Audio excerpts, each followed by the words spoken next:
अस्सलामुअलैकुम। Wide facts में खुश आमदीद। इस किस्त के आगाज में आप देखेंगे कि दुआन परेशान लेटा होता है और बमसी उसे छेड़ने के लिए कहता है कि इश्क का असर दोबारा हो रहा है, जिस पर दुआन गुस्से में आ जाता है और खड़ा हो जाता है। बमसी उसे कहता है, क्या तुम मुझे मारोगे?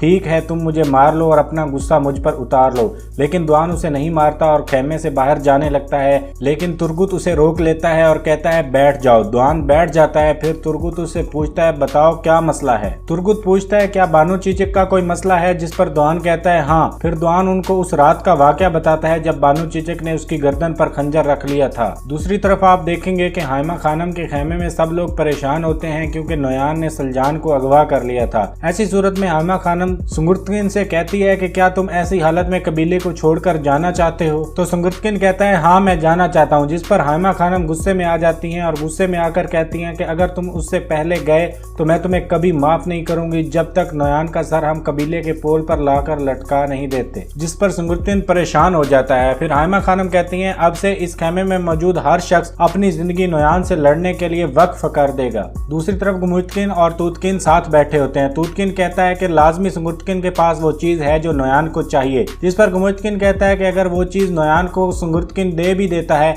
तो वो सलजान को और कंदोगदो को नहीं छोड़ेगा। गुंजागुल कहती है कि हम सलजान के लिए कंदोगदो को उसकी जिंदगी खतरे में नहीं डालने देंगे और हम उसे नोयान की छाल में नहीं फंसने देंगे। फिर तूतकिन कहता है, जहां तक मैं कंदोगदो को जानता हूं वो जरूर जाएगा। फिर आयतोलन कहती है कि अगर कंदोगदो ने जाने का फैसला किया तो वो तुमसे मदद जरूर मांगेगा, लेकिन तुम उस जाहिल औरत के लिए अपनी और गुंजागुल की जिंदगी खराब मत करना और कंदोगदो को फैसला तब्दील करने पर मजबूर कर देना। उसके बाद कंदोगदो हाइमा खानम के खेमे में पहुंचता है और हलीमा और गोपचे को बाहर जाने का कहता है। उनके बाहर जाने के बाद वो सुंगुर्तकिन से कहता है कि मुझे वो अमानत दे दो जो नोयान को चाहिए। मैं तुम्हारी अमानत और सलजान दोनों को वापस ले आऊंगा। जिस पर सुंगुर्तकिन कहता है कि मैं वो अमानत आपको नहीं दे सकता भाई। जिस पर हाइमा खानम बोल पड़ती हैं, क्या मतलब तुम नहीं दे सकते? क्या वो अमानत तुम्हारे लिए तुम्हारी बहन से भी बढ़कर है? जिस पर सुंगुर्तकिन कहता है, मैं ऐसा नहीं कर सकता वालदा। मैं भाई के साथ जाकर नोयान से लड़ने के लिए तैयार हूँ और अपनी जान भी दे सकता हूँ, लेकिन आप मुझसे वो अमानत ना मांगे। जिस पर कंदोगदो कहता है, क्या तुम्हारी ना की वजह यह है कि वो अमानत तुम्हें सुल्तान अलाउद्दीन ने दी है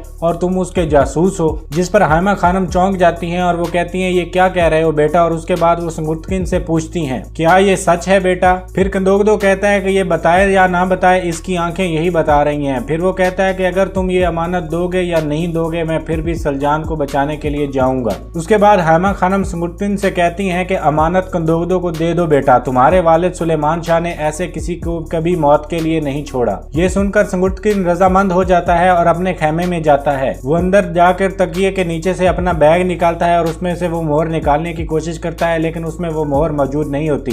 वो फौरन बाहर आकर बताता है कि वो मोहर चोरी हो चुकी है। फिर वो गुस्से से कहता है, ये कैसे हो सकता है वालदा? रियासत का राज कोई कैसे जान सकता है? इस पर हाइमा खानम कहती हैं, लाजमी कोई नोयान के साथ मिला हुआ है। फिर कंदोगदो कहता है, इसका मतलब कबीले से अभी तक गद्दार खत्म नहीं हुए और उनकी पहुंच हमारे खेमे तक भी है। जिस पर हाइमा खानम कहती हैं कि अगर मुझे पता चल जाए कि वो कौन है तो मैं उन्हें अपने हाथों से मारूंगी और उसकी लाश कई माह तक कबीले के सामने लटका कर रखूंगी ताकि दूसरों को इबरत हासिल हो। उसके बाद कंदोगदो कहता है कि मैंने फैसला किया है कि मैं वहां पर जाऊंगा जहां पर मुझे नोयान ने बुलाया है और वहां पर जाकर सलजान को ले आऊंगा और नोयान को मार डालूंगा। सुंगुर्तकिन कहता है कि भाई आप वहां मोहर के बगैर नहीं जा सकते। जिस पर कंदोगदो कहता है, भाई खुदा के लिए मुझे उस मोहर के बारे में तफसील से बताओ। अगली सुबह सुंगुर्तकिन और कंदोगदो हकीम आर्तुक के पास पहुंच जाते हैं। कंदोगदो कहता है कि हमें आपकी एक मदद चाहिए, क्या आप हमारे लिए एक मोहर बना सकते हैं? उसके बाद सुंगुर्तकिन उसे बताता है कि अवोज खान की मोहर चोरी हो चुकी है। उसके बाद हकीम आर्तुक उनको बताता है कि मैं देखे बिना मोहर नहीं बना सकता।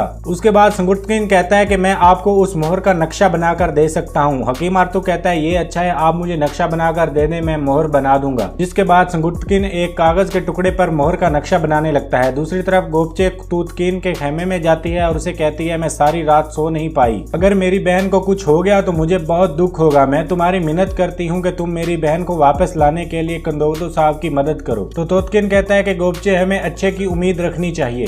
दूसरी तरफ संगुर्तकिन मोहर का नक्शा बना रहा होता है और हकीम आर्तुक कहता है इंशाल्लाह मैं कल तक इस मोहर की नकल बना लूंगा। इसके बाद आप देखेंगे कि शेख मेहमान खाने से जा रहे होते हैं और जाते हुए वो अर्तुल से कहते हैं कि आप जिस रास्ते पर जा रहे हैं वहाँ पर एक दरवेश है महमूद, आप उससे जरूर मुलाकात कीजिएगा, वो बहुत इल्म वाला दरवेश है। दूसरी तरफ कबीले में कोरकुत सरदार कहता है कि हम जानते हैं नोयान इनको जिंदा नहीं छोड़ेगा। तो हाइमा खानम कहती हैं कि हमने कंदोगदो को कबीले का सिपा सलार बनाया है और उस पर एतमाद किया है और अब ये साबित करने का वक्त है। गुमुश्तकिन कहता है कि अगर कंदोगदो को कुछ हो गया तो दोनों कबीलों का क्या बनेगा, वो कबीलों का कमानदार है।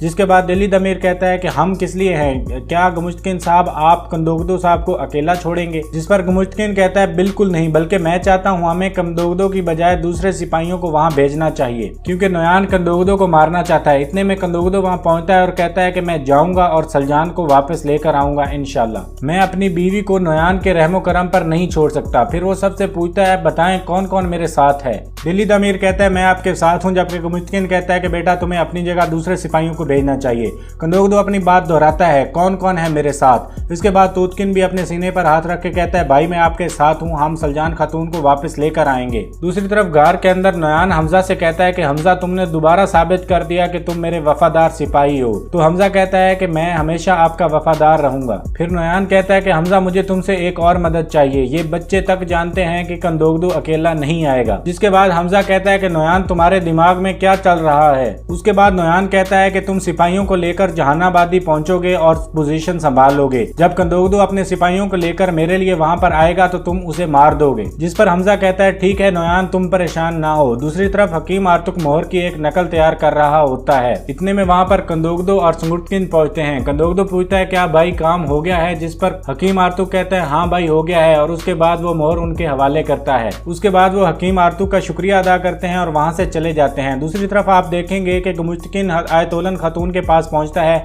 और उसे बताता है कि कंदोगदो ने जाने का फैसला कर लिया है और तूतकिन बेवकूफ भी उनके साथ जा रहा है। जिस पर आयतोलन कहती है उनके पास मोहर तो है ही नहीं, क्या वो वहां पर मरने के लिए जा रहे हैं? जिस पर गुमुश्तकिन कहता है शायद उन दोनों का मरना ही हमारे लिए बेहतर है, इनके मरने के बाद हमारे रास्ते में सिर्फ अर्तुल और कोरकुत रह जाएंगे। दूसरी तरफ तोतकिन और उसके साथी जाने की तैयारी कर रहे होते हैं और गोपचे उसके पास आती है और कहती है कि तुमने जाने का फैसला करके मुझे बहुत खुश कर दिया है। इतने में कंदोगदो भी अपने खेमे से बाहर आ जाता है। हामा खानम उसको दुआ देती हैं और कहती हैं जल्दी से जाओ और अपनी बीवी को वापस ले आओ। इतने में दिल्ली दामिर भी वहां पर पहुंच जाता है। तो कंदोगदो से कहता है कि आप मेरी वालदा के पास रुक जाएं, हमसे ज्यादा मेरी वालदा को आपकी जरूरत है। दिल्ली दामिर कहता है ठीक है। उसके बाद तोतकिन कहता है जैसे आपने कहा है हम छुप कर वहाँ पर जाएंगे। जिस पर कंदोगदो कहता है ठीक है आप चलो मैं भी आता हूँ। इतने में गोंजा गुल वहाँ पर आती है और कंदोगदो से कहती है मत जाओ, अगर आपको कुछ हो गया तो मैं क्या करूंगी। जिस पर कंदोगदो कहता है मौत का फरिश्ता हर वक्त हमारे साथ है, आज ना हुआ तो कल सांस रुक जाएगा।